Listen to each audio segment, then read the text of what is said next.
Bien, Efesios capítulo 2.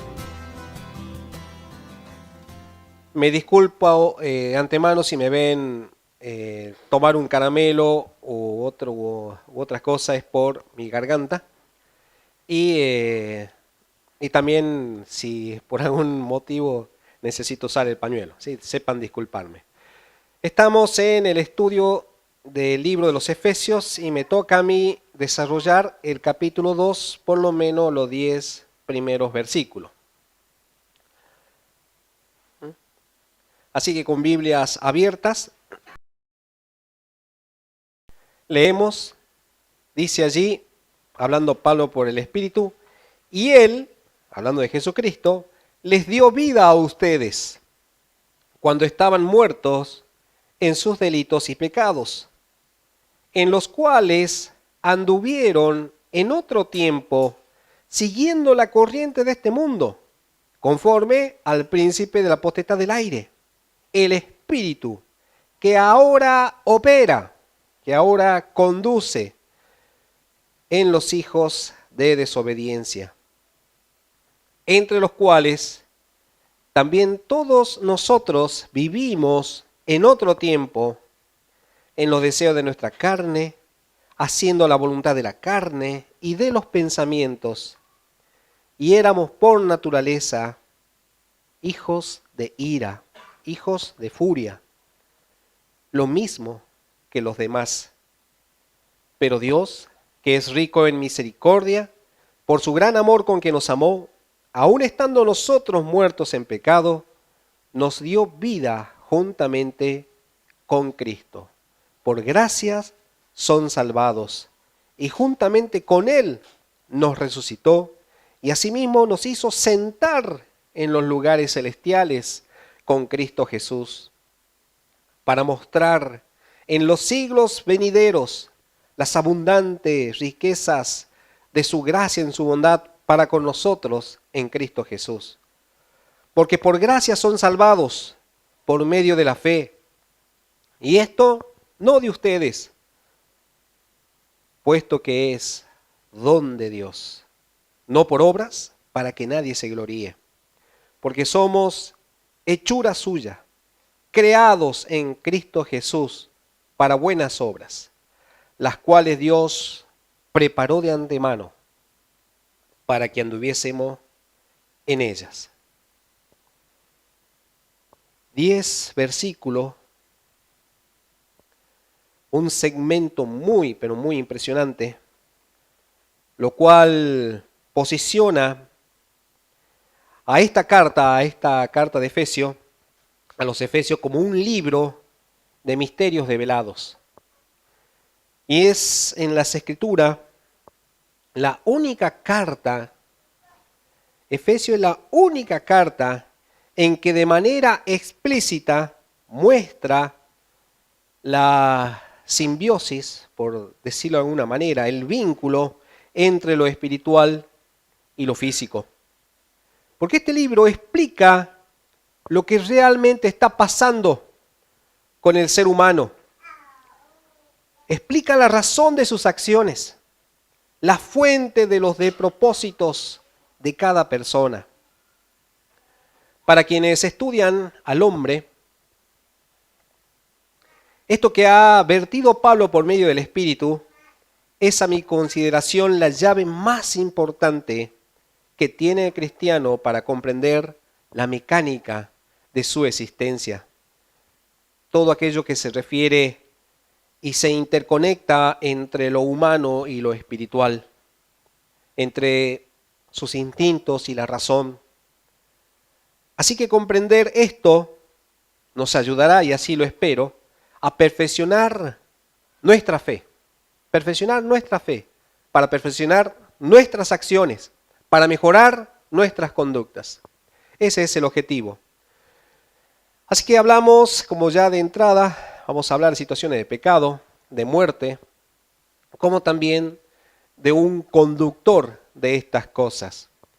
En meditaciones anteriores describíamos someramente la razón por la que los cristianos suelen pecar. ¿Por qué pecan los cristianos? Y pecan porque son ociosos. Eso es lo que habíamos determinado, fue expuesto, es el momento en que los cristianos dejan sus actividades cristianas para actividades carnales de satisfacción personal y al hacerlo corren el riesgo de caer en tentaciones, lo cual provoca pecado y el pecado condenación, ¿sí? Obviamente, el hombre es el culpable por caer en las tentaciones. Esto es importante. No le puede usted echar la culpa a otro. Si usted cayó en tentación, usted es el culpable de caer en esa tentación. ¿Sí? Pero ¿quién provoca las tentaciones? Es quizás la otra pregunta, porque una vez que caemos en tentaciones, nunca solemos preguntar cómo llegué acá o quién me trajo acá. ¿Quién te lleva a las tentaciones?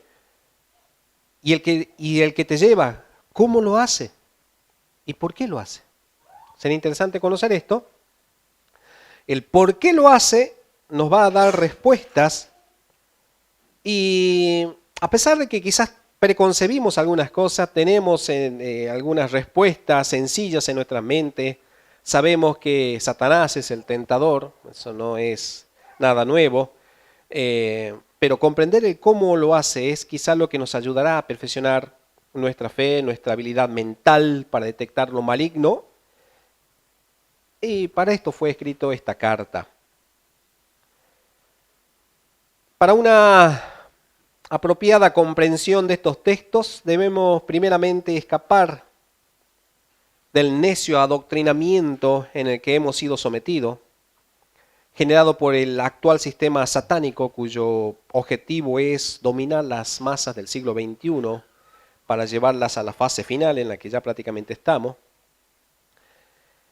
Lo que deben saber, o sea, lo que quiero decir con esto es que Pablo, cuando escribió esta carta, la escribió a gente que tenía una cultura muy diferente a la que tenemos nosotros. Me refiero a que los que estaban en Éfeso en ese momento tenían una cultura diferente, una doctrina diferente, ciencias diferentes, pensamientos filosóficos diferentes y obviamente objetivos mundanos diferentes a los actuales. Es cierto de que Satanás utiliza siempre el mismo aparato de control, pero lo que hay que comprender es que lo que cambia son los paradigmas. O sea que cuando Pablo escribió esta carta a la iglesia en Éfeso, esa sociedad estaba bajo un paradigma muy diferente al paradigma en el que estamos hoy. Entonces quizás la mejor manera de poder comprender esta carta es rechazar, silenciar la mente humanista que tenemos y posicionarnos quizás a una mente más abierta hacia esa época y así nos va a quedar un poco más claro. ¿A qué me refiero? Bueno, actualmente todo ser humano desde su nacimiento es adoctrinado y formado para que desarrolle en este mundo mediante un sistema de ideas armonizadas que explican esta realidad. ¿Sí? La persona es sometida a un proceso y le hacen entender o le hacen estimar que su vida se radica en esto: nacer, estudiar, trabajar, pagar impuestos y morir. Esa es la simple ecuación del mundo. ¿Sí? ¿Para qué nacen las personas? Las personas nacen para estudiar, nacen para estudiar, trabajar, pagar impuestos y morir. Lo que muchos no saben es que esos conceptos primarios o fundamentos del paradigma actual están basadas en teorías y en fraudulentos y perversos fingimientos de instituciones supuestamente científicas. Hablo de astronomía, de ciencias astronómicas, bioquímica, educativas, en fin. Esto que viven es provocado por un pensamiento global que está en todos y se inserta desde temprana edad. Se inserta para dominar. Y esta es la manera en que engañan a las masas. Y lo hacen para perpetuarse en el poder, obviamente. Y al decir esto, y de hecho ya hemos recibido muchas críticas al respecto, somos tratados como disidentes. La iglesia en Salta es tratada como disidentes, hablando en el aspecto humano. Para los humanistas somos disidentes, para los religiosos somos sectarios. ¿Sí? Y por ende, aún esta doctrina desarrollada desde el paradigma bíblico es y será para muchos todavía una disonancia cognitiva. Me suelen decir que esto que expresamos nosotros es una doctrina de choque, ¿sí? Porque las personas se sienten confrontadas cuando se suele hablar bíblicamente o con el espíritu con el cual el Señor ha puesto y ha descrito las Escrituras y a los que Él tiene. Es una doctrina de choque, así te dicen. Porque para muchos cristianos, y obviamente de acuerdo al adoctrinamiento humanista que tiene, el conocimiento de pecado que se tiene actualmente es ajeno al estilo de vida humanista. O sea, ¿qué es lo que ha pasado hoy en día? Han separado el estilo de vida del pecado. O sea, como diciendo, esto hay que hacer. Y el pecado, bueno, eso es algo con lo que tiene que lidiar. ¿Se entiende lo que quiero decir? ¿Sí? Y no se dan cuenta que la filosofía humanista es muy maligna, es satánica. Y es esta la que se está llevando a millares de personas a la condenación. Un ejemplo claro, en ningún sistema educativo actual se enseña de Dios, ni mucho menos se habla de pecado. De hecho, todo ser humano es, desde su inicio, en su conciencia, es estimulado a los placeres. ¿Sí? Desde muy pequeño las personas son estimuladas a los placeres, a todas aquellas pasiones, se le llena a la persona estas cosas, se lo envenena. ¿Y cómo tratan de controlarla? Y la controlan mediante una limitada ley estatal con una moral muy, muy baja. Y podríamos decir, inclusive como se ha expresado, que actualmente ya vivimos una decadencia moral, con tantas cosas que vemos a diario. Así que un hombre estimulado a los placeres de la vida, un hombre que es estimulado a poner en primera instancia su carne, es llevado a convertirse en un vanidoso consumidor apasionado de las cosas mundanas, que genera una conducta que no logra medir las consecuencias de sus actos. Y todo esto que se habla a veces, que pasa a un plano religioso, es para ello un plano secundario o terciario. Ya las religiones están relegadas a un plano secundario o terciario. La religión que vale hoy en día es la humanista. Después, el resto. Y el problema es que las personas asumen esta filosofía como parte de su vida real. Esto que viven piensan que es real, que es así, que no hay otra forma de vivir. Qué triste, ¿verdad? Y de Dios y de las cosas, no, eso es secundario, es otra cosa, te dicen. Por eso cuando predicamos el Evangelio bíblico a una persona empapada del falso paradigma humanista actual, la persona se siente muy confrontada. Predicar hoy en día hace que las personas se sientan muy confrontadas, porque lo que conocía muy levemente como conocimiento de pecado es convertida por medio de la evangelización, por medio del Espíritu Santo, en una conciencia de pecado. ¿Qué dice la Escritura? ¿Qué dijo Jesús? ¿Quién es el que convence al mundo de pecado? El Espíritu Santo. Entonces, cuando eso ocurre, se genera una desarmonía interna en sus sistemas de ideas.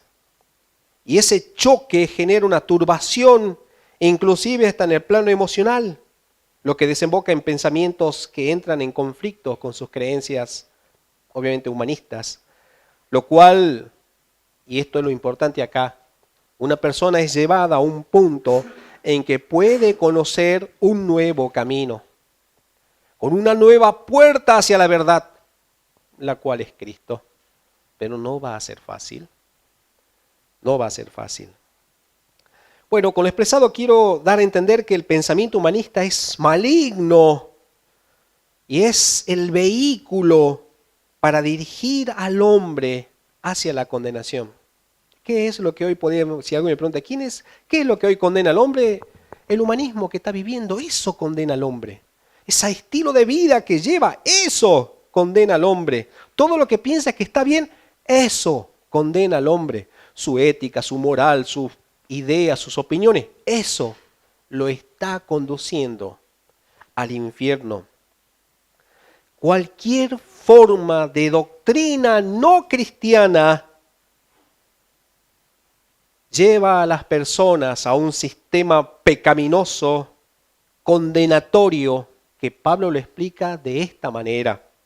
Él les dio vida a ustedes cuando estaban muertos en sus delitos y pecados, en los cuales anduvieron en otro tiempo, siguiendo la corriente de este mundo, conforme al príncipe de la potestad del aire, el espíritu que ahora opera en los hijos de desobediencia, entre los cuales también todos nosotros vivimos en otro tiempo, en los deseos de nuestra carne, haciendo la voluntad de la carne y de los pensamientos, y éramos por naturaleza hijos de ira, los mismos que los demás. Es muy profundo, no sabría por dónde empezar, pero voy a dar por sentado que usted ya sabe lo que significa estar muerto. ¿Sí? Estar muerto significa separado de Dios. Una persona muerta es una persona que está separada de Dios. Y ahora considere, ¿qué es Dios? Bueno, Dios es amor, Dios es luz, Dios es paz, Dios es justicia. Entonces, cuando el hombre está separado de Dios, el hombre está separado de la luz, separado del amor, separado de la justicia, separado de la paz. ¿Se entiende? Está separado. Está muerto. Y obviamente la muerte, este estado de separación, es consecuencia de los crímenes y transgresiones a la ley de Dios. Todo hombre que nace en este mundo profanado y usurpado por Satanás está bajo el engaño y el dominio del maligno. ¿Sí que dice 1 Juan 5:19? Sabemos que somos de Dios y el mundo entero está bajo el maligno. Y lo dice claramente el apóstol que estuvo con Jesucristo. Sí, el mundo entero está bajo el maligno, está sometido por el maligno, dominado por el maligno. Ese es este mundo. Entonces hablamos de que un ser humano es una existencia sin identidad, sin razón, sin propósitos. Eso es lo que ven cuando están en la calle mirando a su alrededor. Personas sin identidad, sin razón, sin propósito. No importa cuánto se esfuercen por ser un gran profesional, un gran deportista, un músico o un buen ciudadano, lo que vive es una ilusión, un engaño. Es lo que Satanás simula al darle al hombre un estilo de vida, una forma de amor, una forma de placer, una forma de paz, una forma de justicia. ¿Entiende lo que hace Satanás? Lo que estaba destinado por nosotros, para lo que fuimos creados, para lo que fuimos separados, Satanás se encargó de generar un ambiente muy parecido para que nos sintamos cómodos allí y pensemos que eso esté bien. Ese es el engaño. Satanás simula. Y toda estos placeres, esta forma de justicia, esta ley estatal, esta moral, está encerrada en la filosofía humanista, que opera ¿dónde? No está afuera. Usted lo tiene acá adentro, ya está programado. Todo el que nace en este mundo, en esta época, ya viene programado. Lo programan desde la niñez, desde que es bebé. Lo programan. Opera en la mente del hombre. ¿Pueden verlo? ¿Pueden comprenderlo? ¿Cuántas ¿Cuántas personas incrédulas mueren a diario cuyas vidas no tienen ningún significado y han transcurrido circunstancialmente en este mundo para servir a la corriente de este mundo que desemboca en las fauces del Seol? Y no es poesía lo que estoy diciendo, es estrictamente literal. Millares que tienen un sentido equivocado de vida, un sentido equivocado de justicia, piensan que Dios los va a juzgar por sus pensamientos humanistas, por lo que son, por lo que hacen, por sus logros. No, Dios no juzga a las personas según sus pensamientos, según sus opiniones, según su moral, su ética. No juzga a Dios de esa manera, no juzga por los logros o por los éxitos.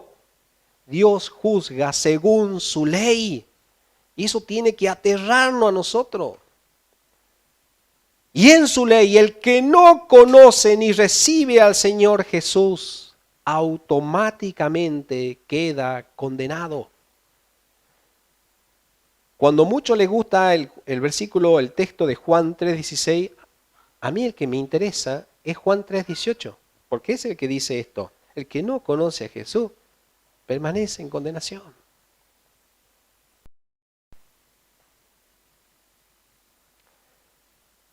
Entonces, Pablo explica que el príncipe de las tinieblas tiene un completo control sobre las mentes humanas. ¿Sí? Es Satanás conduciendo al hombre sin que éste se dé cuenta. ¿Y cómo lo hace? Y como les dije, ofreciéndole un estilo de vida, sometiéndolo a un juego de reglas que lo esclaviza y lo entretiene, lo cual se convierte en su verdad supuestamente innegable, y su vida se desgasta de trabajo, de consumismo y de entretenimiento, de falsedad, de vanidad. ¿Pero por qué haría Satanás esto? ¿Por qué lo hace? Lo hace porque aborrece al hombre. Satanás no quiere al hombre, lo aborrece, lo odia. Eso es lo que tienen que entender. Él está tan lleno de iniquidad, tan lleno de odio, tiene tanta maldad que no tolera nada que lleve la imagen de Dios. Y nosotros fuimos creados a imagen de Dios. Por eso Satanás nos aborrece.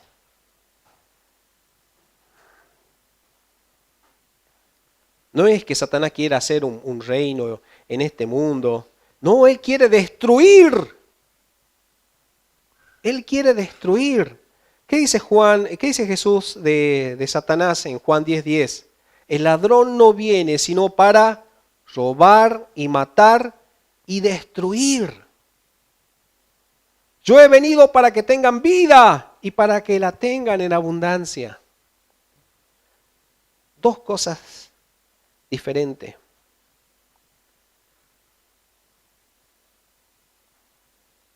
Sé que no va a ser posible para nosotros tratar de comprender a Satanás, pero sí comprendo que él aborrece profundamente al Señor Jesús. No pudo tolerar lo que Dios había hecho para su Hijo. Por eso quiere destruir. Es como ese niño enojado que no, como ese juguete no le pertenece, va a romperlo, va a destruirlo y hacer llorar a las personas. Por eso lo hace, porque nos aborrece. Se deleita frustrando al hombre que es creado a imagen de Dios. Satanás no quiere la paz en este mundo. Él quiere la destrucción de la creación. Entonces, ¿qué son las personas en este mundo? Si este mundo está bajo el maligno y este maligno lo está llevando a la destrucción, ¿qué son las personas en este mundo? Las personas en este mundo, todo lo que son parte de este sistema, parte de esta corriente, son simples agentes de Satanás. Agentes de Satanás.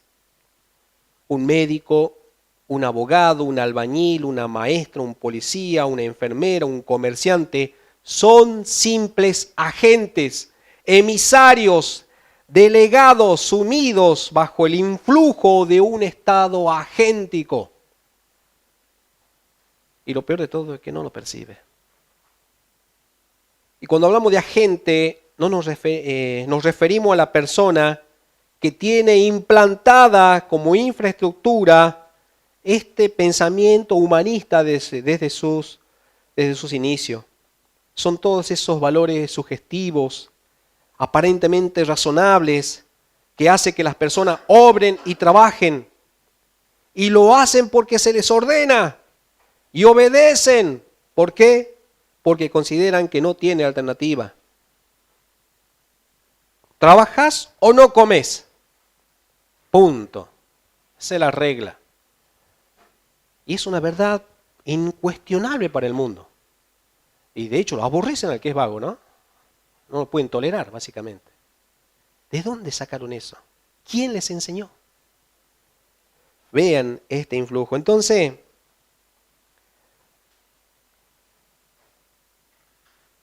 las personas tienen esa ilusión de ser autónomas, ¿sí? Piensan que son ellos los que deciden, que son ellos los que toman las decisiones, que ellos tienen el control de sus actos, pero de repente la circunstancia hace que las personas se dobleguen.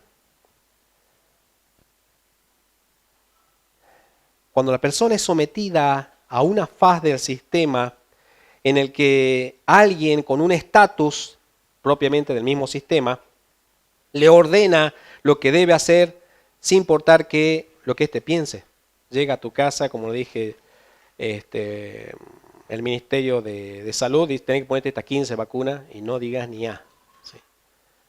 Y la persona obedece sin cuestionar absolutamente nada. Tenés que hacer esto, punto. ¿Sí? Mañana sale el impuesto al gas 300%. Hay que pagar impuesto, no podés ni salir a decir nada. Y la persona paga, obedece.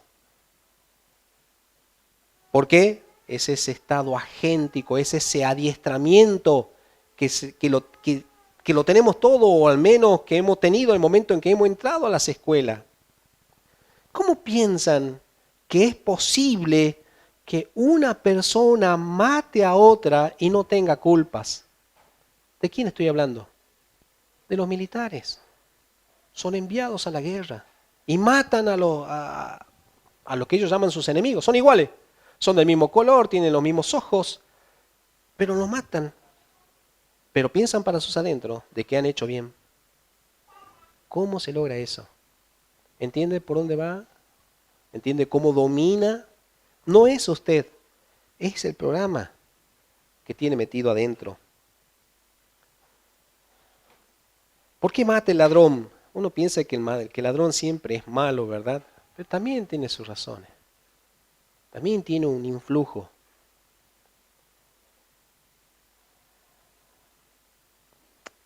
Toda persona educada en la escuela son sometidos al duro régimen de ser tratados como un simple esclavo, como un simple y descartable recurso. Entonces, ¿tienen elección estas personas? ¿Tienen elección? No, no la tienen. Mientras respondan al sistema, las personas jamás tendrán elección, por lo cual las personas resuelven este conflicto interior diciendo que la realidad en la que vive, de una forma u otra, no es demencial y que no hay otra manera posible de vivir. Y es así. Y bueno, no pasa nada.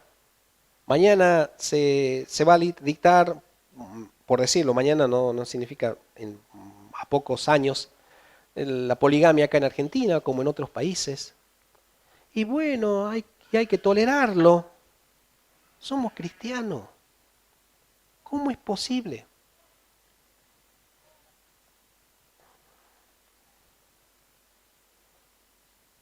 Las personas que estén sometidos al régimen del sistema, que sigan los objetivos del mundo, no tienen elección, no tienen. Pero los cristianos, para ello, las reglas cambian. Y esto es lo que verdaderamente nos tiene que importar, porque aquí se puede escapar del sistema si somos renovados en el espíritu de nuestra mente, si dejamos de conformar al mundo para conformar al reino de la luz. Fíjense, un poquito más adelante, Efesios 4:23. ¿Qué dice allí? Primero viene hablando de esto de cómo Satanás domina y opera, es el conductor de las mentes humanas. No es el hombre conduciendo al hombre, es Satanás conduciendo al hombre. Entonces, en el cristiano, ¿qué ocurre? ¿Qué se le pide? Efesios 4:23. Renuévense, renovar, cambiar. Renuévense. ¿Dónde? En el espíritu de su mente. Lo que le está pidiendo es que cambie de conductor. Saque a Satanás y ponga al Espíritu Santo a trabajar allí. Porque usted por sí mismo no lo va a lograr. Romanos 12:2. Romanos 12:2. A veces estos textos son mal interpretados. Pero es claro. Y usted me entiende por qué lo dice. Romanos 12:2. No se conformen a este siglo. No se amolden a este siglo, sino transfórmense por medio de la renovación de su entendimiento, para que comprueben cuál sea la buena voluntad de Dios, agradable y perfecta. ¿Por qué ves esa novela fornicaria? ¿Por qué te gusta esa música inmunda? Ay, no sea tan legalista. No es legalismo. No se conformen a este siglo. No se conformen a este siglo. No usen estos textos para deshacer, para justificar conductas impropias. No lo hagan. No lo hagan. No se amolden a este mundo. Es una demanda del Espíritu para todos nosotros. No se amolden a este siglo. Transfórmense en la renovación de su entendimiento para que comprueben cuál sea la buena voluntad de Dios, agradable y perfecta. Mientras las personas sigan teniendo la mente en este mundo, jamás van a conocer la voluntad de Dios. Jamás van a poder agradarle. Renuévense en el Espíritu, vean la pureza que puede generar Dios en nuestro interior para buenas obras. Entonces usted va a hacer la voluntad de Dios. ¿Se entiende? Y esto no es novedad, esto no es del Nuevo Testamento.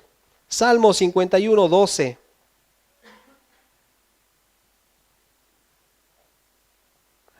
Salmo 51:12. Vuélveme el gozo de tu salvación y espíritu noble me sustente. Esa era la esperanza. Un espíritu de cambio. Se lo anhelaba 1000 años antes de Cristo. La ley no era suficiente. Necesitamos a alguien que nos resucite. No necesitamos a alguien que nos enseñe a cómo vivir en este mundo. No, porque están muertos en sus delitos y pecados. Necesita que alguien los resucite. De eso se trata. Isaías 55:2.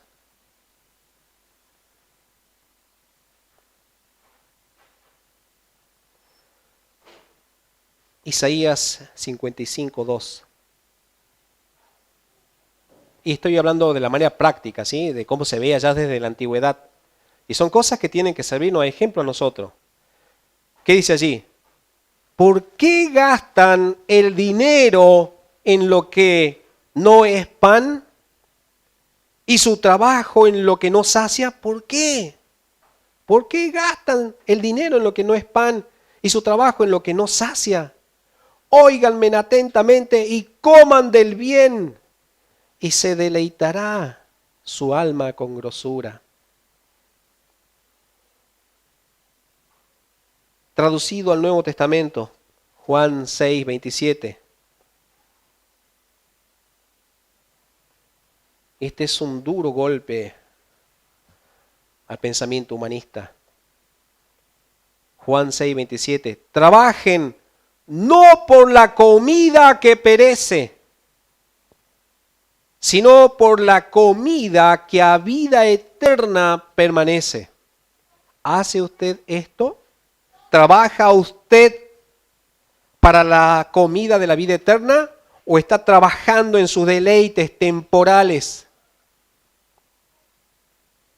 Trabajen no para la comida que perece, sino para la comida que a vida eterna permanece, la cual el Hijo del Hombre les dará, porque a éste señaló Dios el Padre.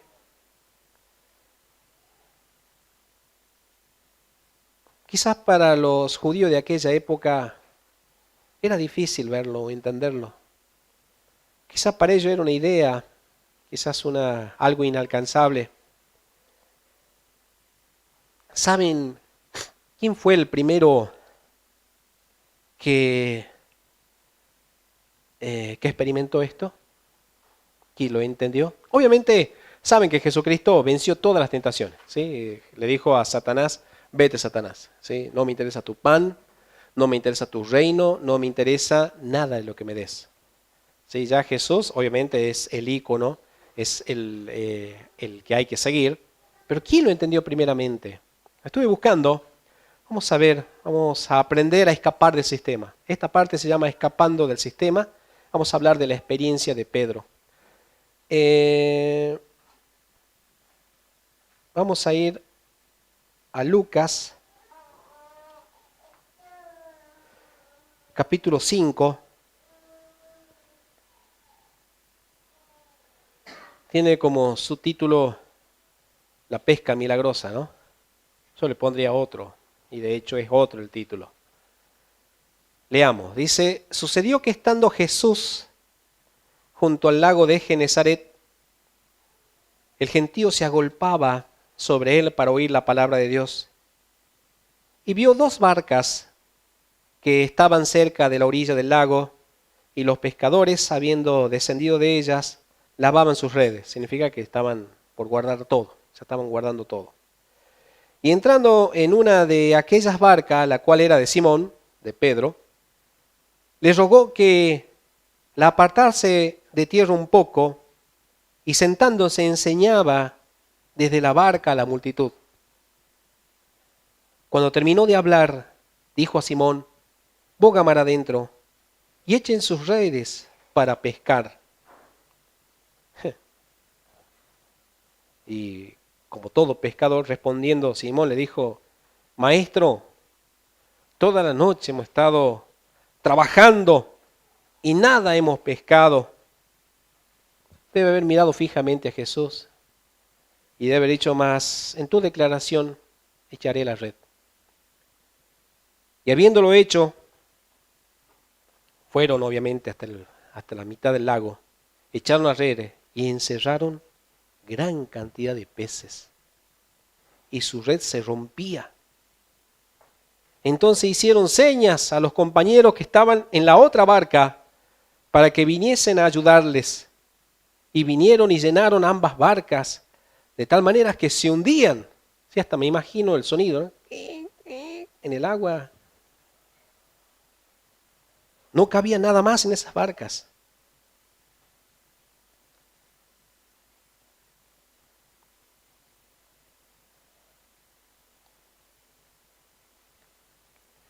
Viendo Simón Pedro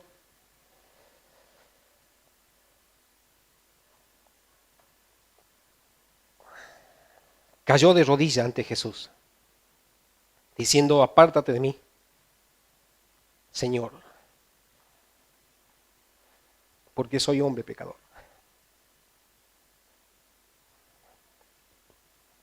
Dice: porque por la pesca que habían hecho, el temor se había apoderado de él y de todos los que estaban con él. Y asimismo de Jacobo, Juan, hijo de Zebedeo, que eran compañeros de Simón. Pero Jesús dijo a Simón, no temas, desde ahora serás pescador de hombres. Y cuando trajeron a tierra las barcas, dejándolo todo, le siguieron.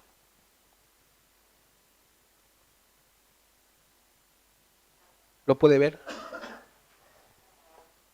En esa ocasión, al iniciar Jesús su ministerio, Pedro recientemente le habían presentado a Jesús, pero hasta ahí nomás.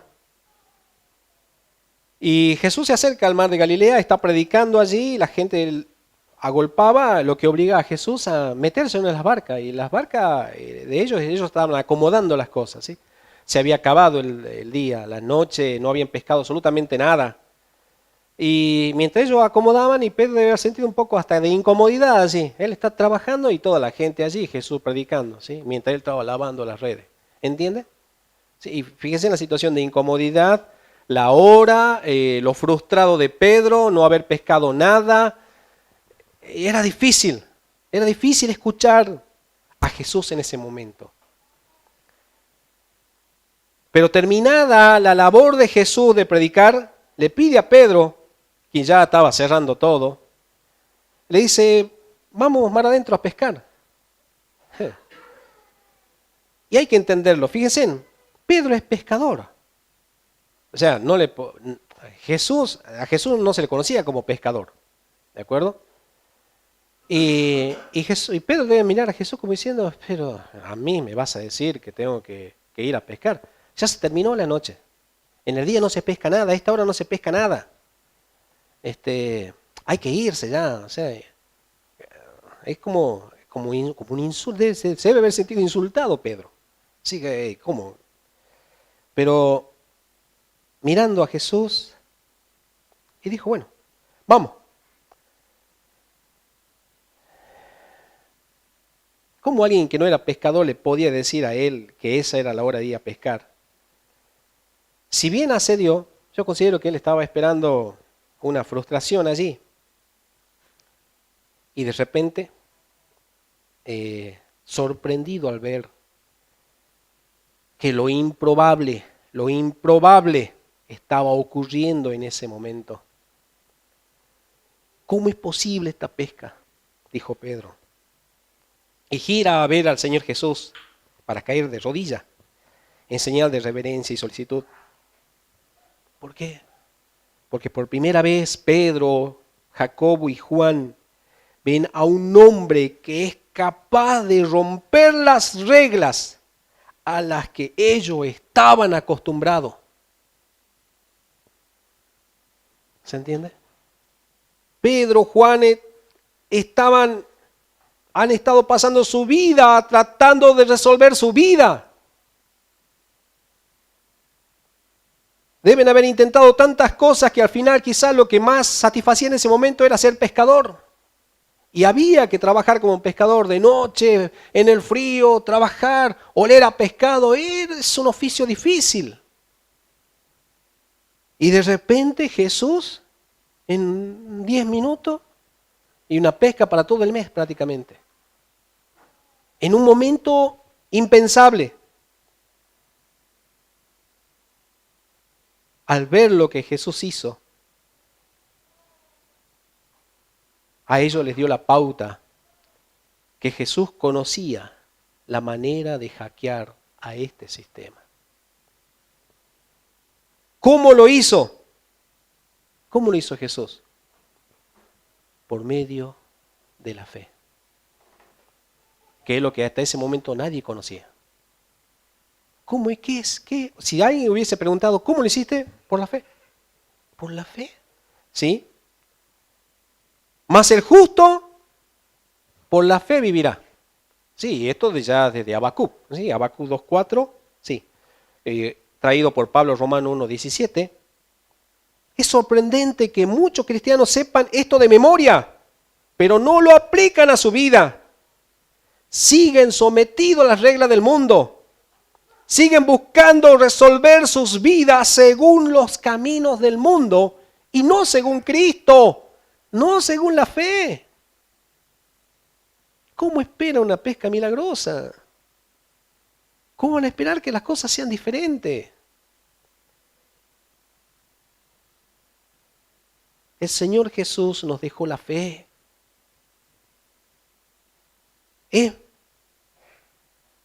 Para que mediante ella venzamos al mundo. ¿Qué no es lo que? Primera de Juan 5:4.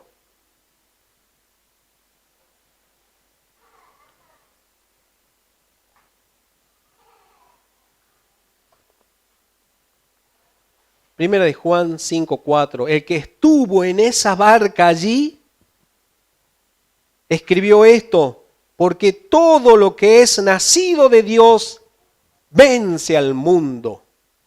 Y esta es la victoria que ha vencido al mundo. ¿Qué cosa? Nuestra fe. No vamos a vencer al mundo con las cosas del mundo. No vamos a vencer al mundo con lo que el mundo nos enseña.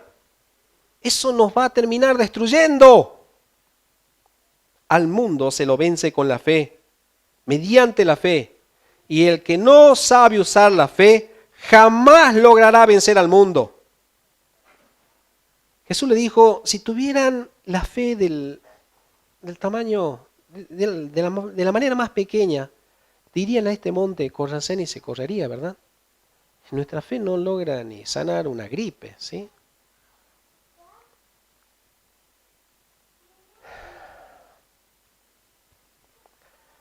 Las apariencias nos engañan, ¿sí? Las apariencias nos engañan y la negación de la evidencia es una excelente técnica para que sigamos sometidos al sistema. No hay razón, pero seguimos respondiendo al sistema. No hay lógica, pero aún una persona se somete completamente a las órdenes de otra. Cuando el humanismo impuso la ética y la moral por encima de los valores cristianos, y le hablo de hace más de 4 siglos, muchas personas estimaron que la moralidad y la ética nunca serían sobrepasadas. Sí, antes, hasta el siglo XV, todo lo bueno y lo malo era según la Biblia, ¿sí? Había un código bíblico en esa época. Pero después de la Reforma, el humanismo, el pensamiento de la Ilustración, cambiaron las reglas e impusieron la moral y la ética. Y estuvo allí por un tiempo. Pero en menos de 250 años, hasta la fecha, en este mundo humanista tenemos una sociedad que acepta y convive libremente con homosexuales. Acepta que se conviva con adúlteros, acepta que se conviva con fornicarios, con drogadictos, con polígamos dentro de poco. Que acepte y convive y que conviva con gente corrupta, mentirosa y que no le importa en absoluto. Y lo peor es escuchar a los cristianos pedirle a Dios que les bendiga con un trabajo, con una profesión, con un negocio, o que le ayude a tener dinero para seguir viviendo con los pecadores como pecadores. Pedís y no recibís, porque piden mal, porque piden para su deleite, porque están empapados de esa doctrina humanista. Renuévense, renovarse, pedirle a Dios que cambie el conductor de nuestras vidas, que saque a Satanás de allí y que ponga al Espíritu Santo, que nos enseñe a usar la fe y las cosas van a cambiar. Entrando a la parte final, ¿hijos de obediencia o hijos de desobediencia? Aunque no le guste al ser humano, el ser humano ha nacido para obedecer. ¿Sí? Es algo que no le gusta, pero es una realidad. El hombre nació para obedecer. Desde que nacen, no tardan en darse cuenta que no tiene voluntad propia y está sometido a obedecer a alguien. Desde niño obedece a los padres, en la adolescencia, juventud, y obedecen a los maestros, a los profesores. En la etapa adulta ahí obedece a los patrones, a los políticos, al sistema legal, al sistema medicinal, a los religiosos. En fin, en definitiva, una persona nace para obedecer y servir al sistema. Le enseña, fue criado en ello. ¿Por qué? Porque ante la incapacidad de hacer algo, no puede hacerlo él por él mismo, le cede el control a otro. Vende lo que él es a otro. Cede el control a quienes por ciertas razones considera que pueden hacerlo por él, porque no es capaz por sí mismo y no es capaz ni siquiera de proponerse algo. Eso es lo que pasa. Y se ve mucho esto en los cristianos. Obedecer es ceder el control para que algo o alguien con su influjo nos motive a hacer o poseer. Y aunque en muchas ocasiones nos negamos a alguna forma de control, al escapar de ella, automáticamente le cedemos el control a otra. No hemos nacido libres, ni siquiera tenemos voluntad propia, sino una voluntad por el influjo de alguien. En el mundo, nacemos bajo la voluntad de Satanás. Y obedecer a Satanás es desobedecer a Dios. Cambiar esto implica cederle el control a alguien superior. En este caso, los cristianos sujetan su voluntad ¿a quién? A la voluntad del Espíritu Santo, por lo cual se convierte en un hijo de obediencia para Dios y a su vez un hijo de desobediencia para el mundo. No se puede servir a dos señores, ¿se acuerda? ¿Sí? No se puede. O estás acá o estás acá, no los dos. Resumen, el hombre muerto no necesita una guía humanista para saber vivir en este mundo. Necesita que lo resuciten. Alguien que quite al maligno conductor actual y lo cambie por el Espíritu Santo. Y a partir de allí, abrir los ojos para comprender que toda la sociedad está dominada y conformada por Satanás, que esta cultura humanista globalizada los está llevando al infierno. Por eso es que inclusive muchas prédicas respecto a este libro no logran los objetivos porque siguen bajo el influjo del sistema. Si el predicador es humanista, no va a entender jamás esto. Hay que romper estos esquemas. Abrir los ojos, pedir a Dios, abre mis ojos. Quita de mí la ira. ¿Sabe lo que significa estar bajo la ira de Dios? Saber de que Dios va a juzgar y va a aplicar su furia sobre los desobedientes. Eso debería llenarnos de temor también. Finalmente, y Pablo comienza a hablar de cosas del futuro como en pasado. Él nos sentó, dice. En el versículo, ya el texto habló del 2:6, habla en los siglos venideros. ¿Qué está diciendo? Está diciendo de que no importa lo que usted pueda experimentar o hacer en este mundo, todo esto va a ser destruido. No va a quedar memoria de lo que haga. Si ha sido un buen abogado, un buen ingeniero, un buen técnico, un buen albañil, si ha hecho su mejor esfuerzo, su tiempo a algo, no va a quedar nada de ello. Nada. Todo va a ser pasado por el fuego. Sin embargo, los que cambian de conductor, los que tienen el Espíritu Santo, van a heredar lo eterno. Y haremos cosas que hoy serían increíbles. Porque superada esta condición, un hombre que supera las pruebas de la fe es un hombre apto para el reino de Dios. Acá se espera que esa fe crezca en ustedes para buenas obras. No van a poder hacer buenas obras si usted sigue así, sigue obrando para sí mismo o sigue obedeciendo al mundo para sí mismo. ¿Quiere obrar para Dios? Cambie desde adentro, renuévese. Si se ama a usted mismo, no va a lograr nada. Cambie amando a Dios, cambie amando al prójimo. Entonces las cosas van a cambiar. Fuimos creados para andar en buenas obras, no para andar en el mundo. Yo espero que lo entendamos y vivamos en Él. Jesús tiene la potencia y la virtud de renovar nuestra naturaleza. La paz del Señor Jesús con ustedes.